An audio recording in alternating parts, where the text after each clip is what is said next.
We're in the basement of the Albritton residence looking at a possible full system replacement. We got a standard efficiency 80% furnace, 100,000 BTU, a little bit oversized for the home. Electrical coming down from the ceiling. Our drain is right off the front of the unit, about 5 feet. 1-inch filter cabinet, 12.5-inch on width of our return drop by 22. We'll resize that. We've got some restriction here with his filtration system and water softener where our pipes come down. But we take this to our standard 25, reduce it down to a 10-inch by 25 for a 3-ton system. Plenty of airflow. Get our filter cabinet put between. We're gonna should have just the right amount of space. We may have to do a small transition of maybe an inch once we get underneath these to get our filter cabinet back in. But we've also got 2.5-inch width on this side and a 19-inch furnace. Going back with a 17-inch is going to save us another 2 inches. Should put us almost spot on what we need to put that filter cabinet between. We can also do an offset on our plenum if need be, because it's setting on the far left of our trunk line currently. It's 23 inches, so plenty of height to be able to do that. Get our furnace on a 6-inch base, rebuild everything from there down. Our flue, it's a stack 5-inch. Send out a new T, reduce down to a 4, and then our water heater down to a 3. Our line set travels up. It's a short run, just a few feet to the outdoor unit. We'll flush and pressure test that. We were trying to address some issues with comfort in certain rooms, and we noticed this vent was one of the concern spots from a heating and cooling standpoint. It's not fully attached there, connecting that fully, we could do that for him.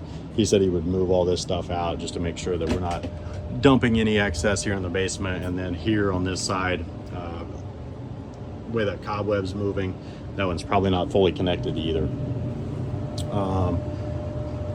Off this side of the trunk line, we've got 3 6-inch runs, and then there's 7 coming off of this side of ductwork. 10 supply, 6 return. Bypass humidifier is only 2 years old. We'll take that down, switch out this from a saddle tap to a standard shutoff. Leave our filtration system. He'll move this for our install as well to give us about 3 feet around it. Black iron pipes on our gas lines, new unions, disconnects, and shutoffs. I think that should do it. Any other questions, let me know.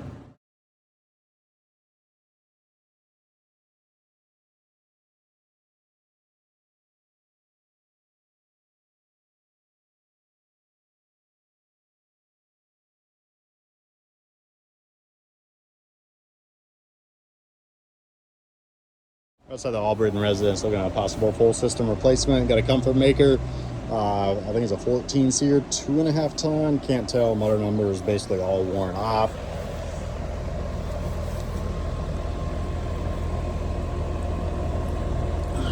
New electrical disconnect and whip coming to the unit.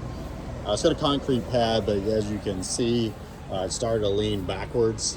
So we can go back with a poly pad right on top of it. I'm not sure how heavy that is, if it's an actual concrete pad that's down there, but we'll need some spacers on the back side. If we pull it up, we'll want to send out probably a couple buckets of rock so that we can get that re-leveled back into place. New poly pad underneath. 3/4 inch on our line set. We'll reuse that. We'll flush and pressure test. It's about 10 feet to the furnace, which is right inside here. It's not a walkout. Equipment, AC is going to be on the right side of the home. You will need probably 30 paces of about floor protectors to get down in the basement. I'm sorry, about 15 paces to get down in the basement. One thing the customer did point out, we got a 9-inch high by 10-inch wide disconnect. Siding is cut out around it. I can't tell if it's got any structure behind that disconnect, or if it's just this frame and then set inside of it. If it is, if we can't find a larger piece, We'll need to seal that off properly just to make 100% sure there's no leaking, because it looks like there may be wood behind it. I think that our concrete only runs to about here before we get into wood. So just make sure, if we can't find a big one, that we do something properly so that we can seal off behind that new electrical disconnect. Any questions, let me know.